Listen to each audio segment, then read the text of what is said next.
This video is for educational purposes only, not medical advice. Always consult your doctor before making any dietary or lifestyle changes. Every painting you've ever seen of the Garden of Eden shows the same thing. Every stained glass window, every children's Bible, a red apple held out in Eve's hand. Go open your own Bible right now to Genesis chapter 3. Read it slowly. The word apple isn't there. It was never there. Margaret has told this story to her grandchildren more times than she can count, apple and all, exactly the way it was told to her, and exactly the way it will probably keep getting told for another 100 years.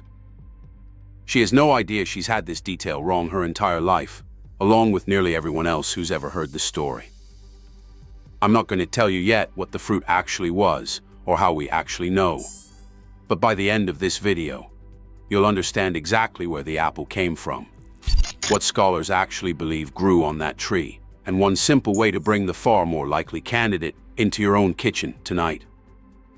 If you're new here, subscribe to Ancestral Fix. It genuinely helps this channel more than you'd probably guess. And if you do it right now, you can go about the rest of your day knowing you've already helped someone today. Every week, we find what the ancient world knew and what your body still needs. Stay with me. In the book of Genesis, chapter 3, the text describes a tree in the middle of the garden, the tree of the knowledge of good and evil, and simply calls what grows on it fruit. That's it. No species named, no description of color or shape, nothing that would let you draw it with any confidence. The original Hebrew text is exactly as vague as the English translation. Whoever wrote this account either didn't know, or more likely, didn't think the specific species mattered to the point being made. So where did the apple actually come from? This is where it gets genuinely interesting, and it has almost nothing to do with the Bible itself. Centuries later, when the Old Testament was translated into Latin, the word used for evil in the phrase knowledge of good and evil was malum. And almost comically, the Latin word for apple is also baium, spelled and pronounced nearly identically, differing only in the length of one vowel sound that would have been easy to blur in casual speech and religious art, especially among people who weren't native Latin speakers reciting it from memory. Historians and biblical scholars generally agree this wordplay, this near-identical pair of Latin words, is very likely where the apple association actually began, reinforced further by Renaissance painters who needed to put some specific, recognizable fruit in Eve's hand and settled on the apple, familiar and available throughout Europe, regardless of what actually grew in the ancient Near East, thousands of miles and thousands of years away from their own studios. Once a handful of influential paintings made that choice, the image spread the way visual culture tends to spread, copied and referenced by later artists who had never questioned the original decision, until Eve and the apple became so thoroughly standard that it stopped feeling like an artistic choice at all and started feeling like simple fact. Here's a detail worth sitting with. Apples don't grow particularly well in the region most scholars associate with the biblical Eden, generally believed to be somewhere near the Tigris and Euphrates rivers, a warm, low-elevation area with a climate closer to modern-day Iraq than anywhere apples actually thrive. Apples prefer cooler climates and higher elevations, the kind of growing conditions you'd find much further north or at altitude, not in the warm river valleys most scholars point to.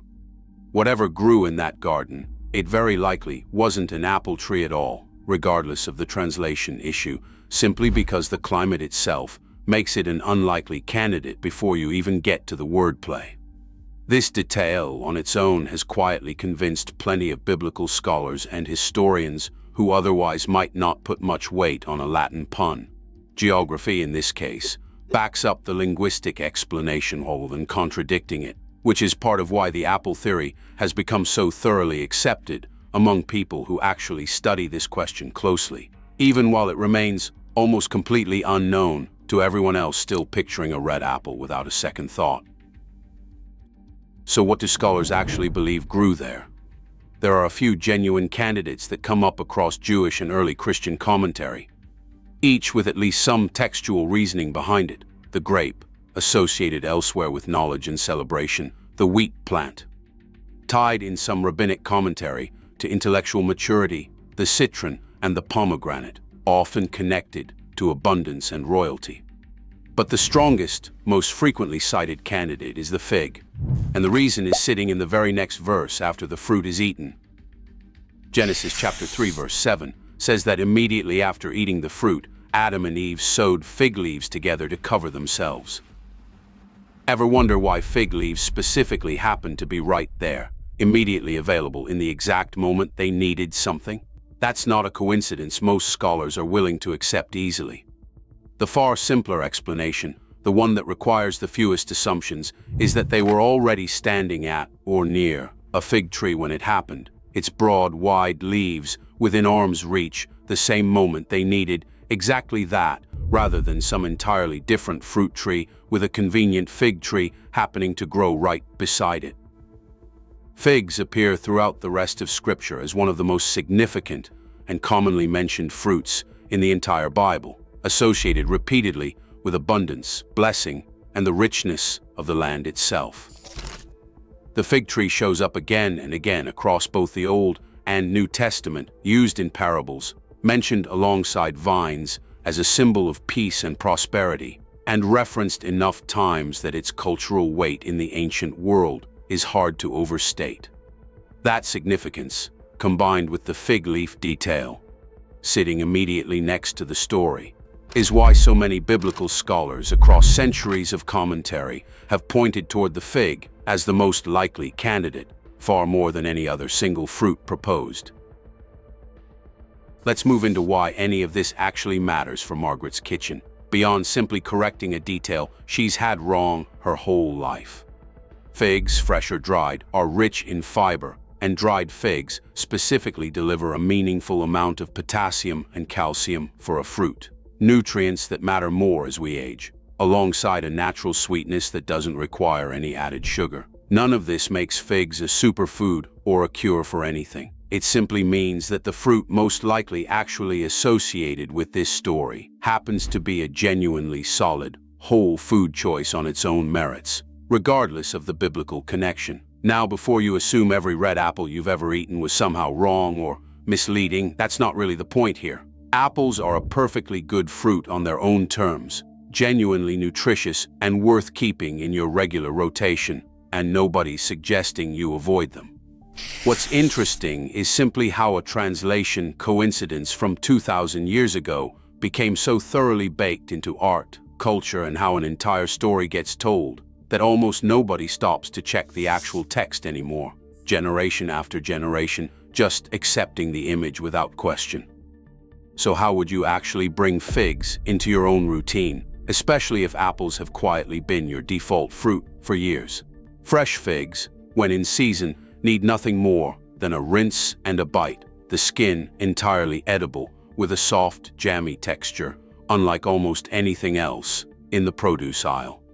Dried figs, available year-round, even when fresh ones aren't, make a simple, naturally sweet snack on their own, or chopped into oatmeal, yogurt, or a simple salad for a very different texture and flavor than the apple slices you might reach for out of habit.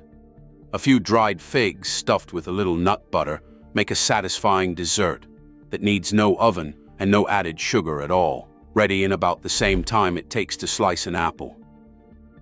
There's something worth sitting with in the fact that one of the most universally recognized images in Western art and storytelling, Eve holding a red apple, is built on a translation pun from a language that didn't even exist yet when the original story was written down. The actual text never said apple, it simply said fruit, and left the rest of the picture entirely blank, for centuries of painters and storytellers to fill in however they saw fit.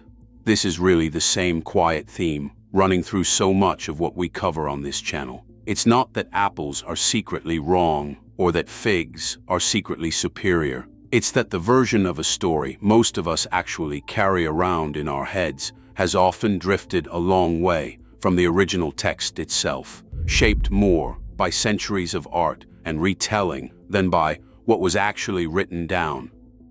Let's come back to where we started. Margaret, telling the same story to her grandchildren, Apple included, the way it was told to her, and the way it will likely keep being told for generations to come, regardless of what the actual text says. And a garden, somewhere near two ancient rivers, where the real tree, very likely, had broad, wide leaves, perfectly suited for exactly what happened next. Its fruit never actually named, left blank on purpose or simply forgotten, for reasons we'll probably never fully know. If there's one thing to take from today, let it be this. Sometimes the story everyone knows by heart isn't quite the story that was actually written down. This video is for educational purposes only and is not medical advice. Always consult your doctor before making dietary changes.